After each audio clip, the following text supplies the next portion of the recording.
دوبارہ یا رسول اللہ. اور انسان سوچے کہ فقط اعمال کے بدلے ہم جنت میں چلے جائیں گے، نماز پڑھیں گے، روزہ رکھیں گے، حج ادا کریں گے، زکوٰۃ ادا کریں گے. بے شک یہ اعمال ہیں، ہے نا. بے شک نماز پڑھنے سے رب راضی ہوتا، بے شک نماز سے جنت ملے. مگر اللہ رب العزت نے جس طرح سرکار دو عالم صلی اللہ تعالیٰ علیہ وآلہ وسلم سے محبت کرنے کا حکم دیا ہے نا، اور آپ کو وہ پاور اور اتھارٹی دی، اللہ نے اپنے تمام خزانوں کی کنجیاں مصطفیٰ کریم کو سونپ دی. رزق مولا دیتا ہے، بانٹتے محمد ہے، دینے والی ذات اللہ کی ہے، اور اگر ملتا ہے تو وہ مصطفیٰ کے صدقے سے ملتا ہے، مصطفیٰ کریم صلی اللہ علیہ وسلم کے صدقے سے ملتا ہے. تو آپ چاہے جتنی، جب تک سرکار اشارہ نہ کریں گے تو کوئی امتی جنت میں نہ جا سکے گا. جب تک سرکار کسی کی شفاعت نہ کریں گے، کسی گناہگار کی شفاعت نہ کریں گے تو گناہگار جنت میں نہ جا سکے گا. اللہ تب تک فضل نہ فرمائے گا، تب تک کرم نہ فرمائے گا جب تک جو ہے گناہگار سرکار سے محبت نہ کرتا ہوگا. تو یہ شعر ملاحظہ فرمائے کہ فقط آنا لکھے باطل نہ جائے گا کوئی جنت. ابلیس سے بڑا کوئی نمازی ہوگا؟ ابلیس، فقہا فرماتے ہیں، روایتوں میں آتا ہے کہ ابلیس جو ہے اللہ کی بارگاہ میں اتنا مقبول تھا، اتنا مقبول تھا کہ زمین کا کوئی ایسا حصہ اور ذرہ باقی نہیں جہاں پر ابلیس نے اللہ تعالیٰ کو سجدہ نہ کیا. اتنی عبادت کرتا تھا. اللہ اس ابلیس سے اتنا راضی ہوا کہ اللہ رب العزت نے فرشتوں کا استاذ بنا دیا.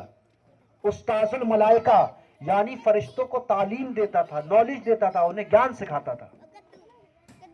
مگر جب اللہ نے چاہا کہ میری معرفت کسی اور کو حاصل ہو، اپنا خلیفہ، اپنا نائب، اپنا بندہ، اپنا محبوب بنا کر بھیجا. یعنی خدا تو ایک ہی ہے، خدا کے علاوہ کوئی معبود نہیں. وحدہ لا شریک لہ، لہ الملک و لہ الحمد یحیی و یمیت وہو حی لا یموت ابدا ابدا ذو الجلال والاکرام. یہ اللہ کی صفات ہے، یہ اللہ کی خوبیاں ہیں، ہے نا.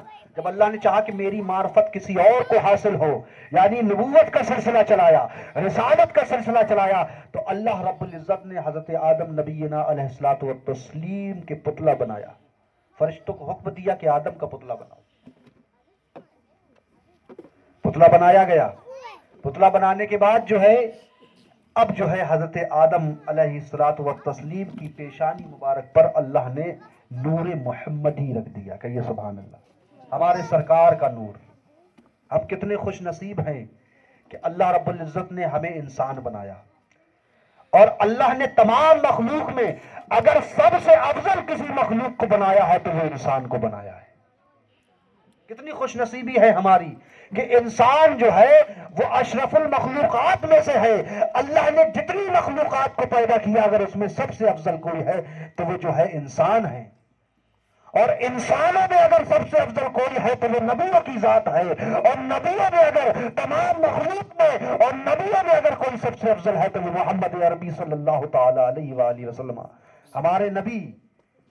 ہم اس نبی کے ماننے والے ہیں جو تمام نبیوں کا سردار ہے، جو تمام نبیوں سے افضل ہے. ہم اس نبی کی امت میں ہیں جو تمام نبیوں کی امت سے افضل ہونے والی امت محمدی ہے. کتنی خوش نصیبی ہے ہمارے لیے. اللہ نے حکم دیا، جب آدم کی پیشانی پر نور محمدی جلوہ گر ہوا، اللہ نے کہا اے ابلیس آدم کو سجدہ کر. فقہا فرماتے ہیں کہ سجدہ یہ جو حکم دیا تھا رب نے، یہ سجدہ معبودی نہیں تھا، یعنی عبادت والا سجدہ نہیں تھا، بلکہ یہ سجدہ تعظیمی تھا، کہ محبت کا سجدہ تھا. یہ محبت تعظیم کہ اللہ اپنا نائب بھیج رہا ہے. اللہ کیا ہے؟ نائب، یعنی اپنا محبوب. نائب کا مطلب اپنا محبوب، اپنا بندہ بھیج رہا ہے. تو اللہ نے اس لیے سارے ملائکہ کو حکم دیا. سارے ملائکہ نے جب سنا کہ رب کا حکم ہے آدم کو سجدہ کرو تو سب نے جو ہے آدم کی بارگاہ میں سجدہ کر دیا. مگر ابلیس مردود جو اللہ کی بارگاہ میں اتنا مقبول تھا، نمازیں تھی، روزہ تھا، ہر چیز تھی، عبادت تھی، علم سے اللہ نے نوازا تھا، مگر کیا ہوا؟ اس نے حکم ٹال دیا، اللہ کی نافرمانی کر دی، کہہ دیا میں آدم کو سجدہ نہیں کروں گا، آدم مٹی سے پیدا ہے، میں آگ سے پیدا ہوں، کیونکہ وہ جنات تھا نا، اللہ نے جناتوں کو آگ سے بنایا ہے اور انسان کو مٹی سے پیدا فرمایا ہے نا. تو اس کے دل میں یہ خیال آیا کہ میں آگ سے پیدا، آدم مٹی سے پیدا، آگ جو ہے وہ مٹی سے افضل ہوتی، میں آدم کو سجدہ کیسے کروں؟ مگر وہ مردود تھا کہ یہ کسی اور کا حکم نہیں ہے بلکہ اس کا حکم ہے، وہ تمام جہانوں کا پالن ہارا ہے، جو معبود حقیقی ہے، جو رب ہے، جس نے ابلیس کو بھی علم عطا فرمایا مگر وہ بھول گیا تھا، وہ اپنی انا اور تکبر میں آ کر اس نے اللہ کے حکم کو ٹھکرایا، اللہ کی نافرمانی کی، تو اللہ نے پھر کیا کیا؟ اللہ نے اس کو جنت سے ہمیشہ ہمیشہ کے لیے نکال دیا اور اس پر اللہ کی لعنت ہو گئی اور وہ مردود قرار دے دیا گیا. تو یہ فخر نہ کرے کہ عبادت جو ہے، نماز پڑھنے سے جو ہے ہمیں جنت، ابلیس سے زیادہ نمازیں پڑھی ہوں گی. ہاں بے شک نماز سے جنت ملے گی، روزہ رکھنے سے، نیک اعمال کرنے سے جنت ملے گی، مگر تب تک جنت نہ ملے گی جب تک دل میں عشق مصطفیٰ نہ ہو، سرکار کی محبت نہ ہو. جس طرح رب نے فرمایا کہ میرے محبوب سے محبت کرو، اس طرح جب سرکار سے محبت کرو گے تو اللہ بھی راضی ہوگا اور مصطفیٰ کریم بھی راضی ہوں گے، تب جنت ملے گی. تو وہی کہہ رہے فقط اعمال کے بدلے نہ پائے گا کوئی جنت.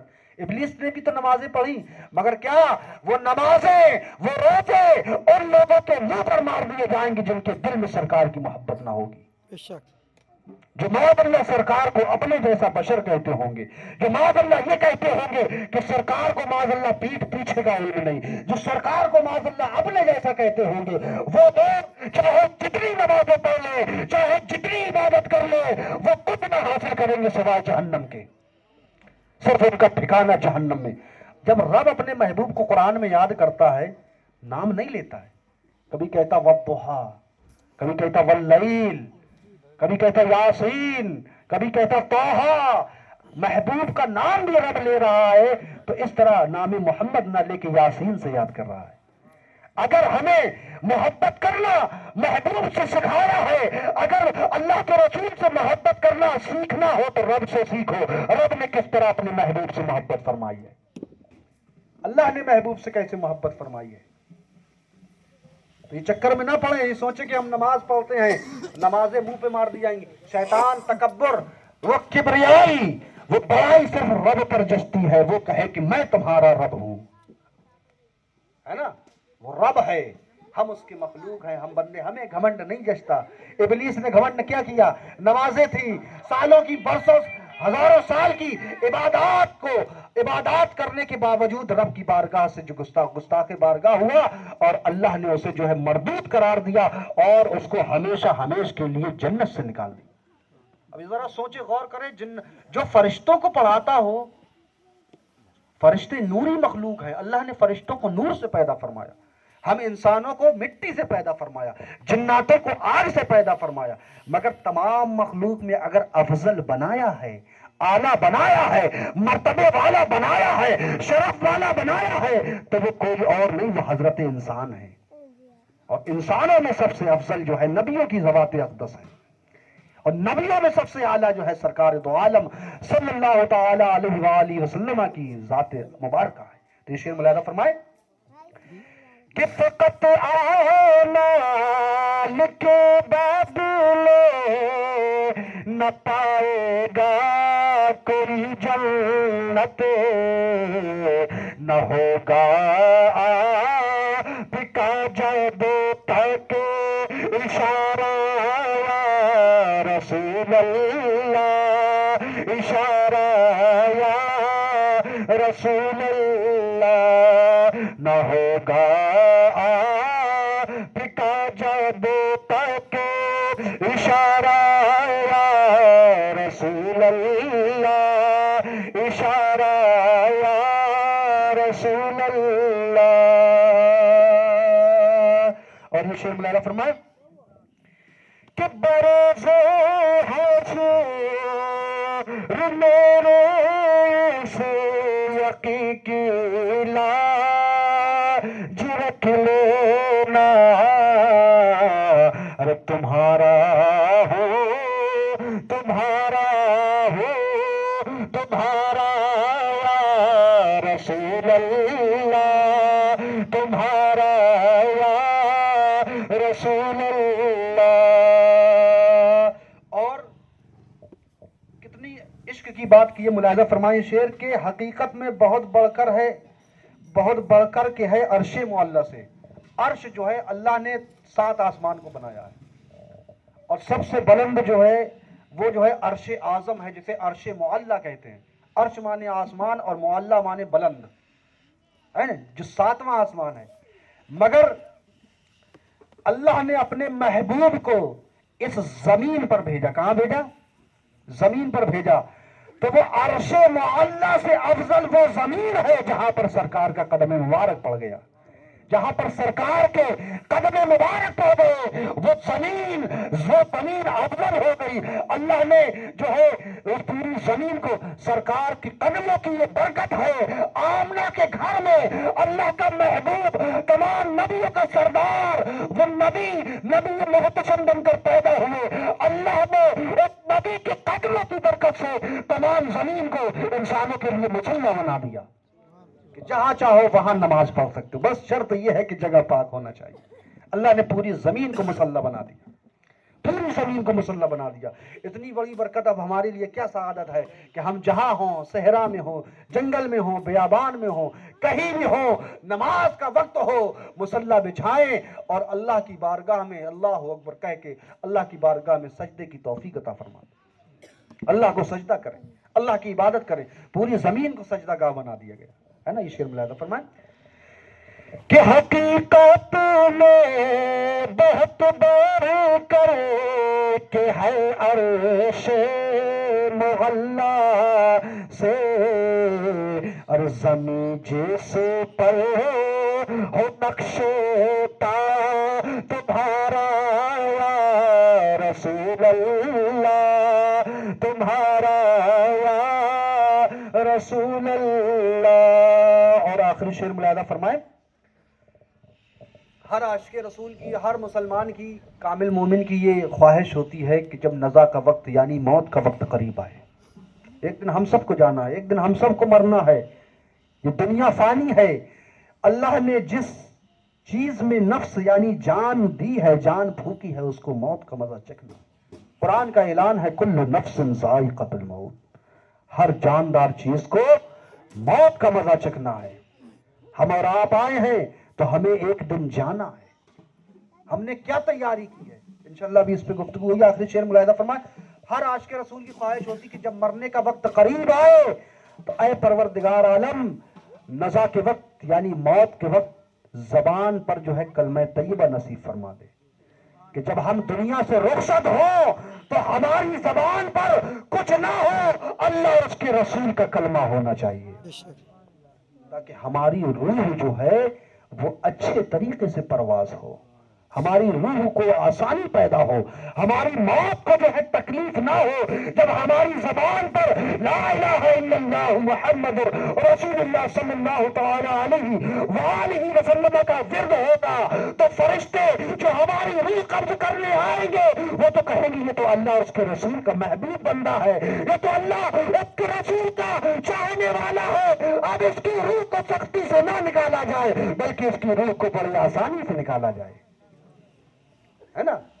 تو یہ دعا ہونا چاہیے ہر مسلمان کی کہ جب موت کا وقت قریب آئے, جب موت کا وقت آئے تو زبان پر آئے پروردگار عالم کلمہ طیبہ نصیب فرما دینا. اور ایک دعا اور کرنی چاہیے, اے پروردگار عالم جب نزا کا وقت قریب آئے تو اپنے محبوب سرکار دو عالم صلی اللہ تعالی علیہ وسلم کی زیارت نصیب فرما دینا.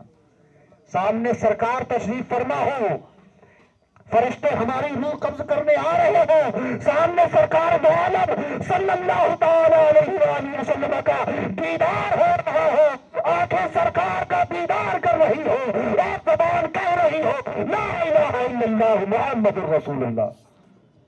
ایک مرتبہ سرکار کی زیارت بھی ہو رہی ہے اور سرکار کو دیکھ کر عاشق رسول یہ کہہ رہا ہو لا الہ الا اللہ, نہیں ہے کوئی معبود سوائے اللہ کے محمد الرسول اللہ, اور محمد صلی اللہ تعالی علیہ وآلہ وسلم اللہ کے رسول ہو. یہ کتنی بڑی سعادت ہے, سرکار کی زیارت ہو رہی ہو, اللہ اور اس کے رسول کا ذکر ہو رہا, کلمہ طیبہ اور ہماری جان نکل جائے.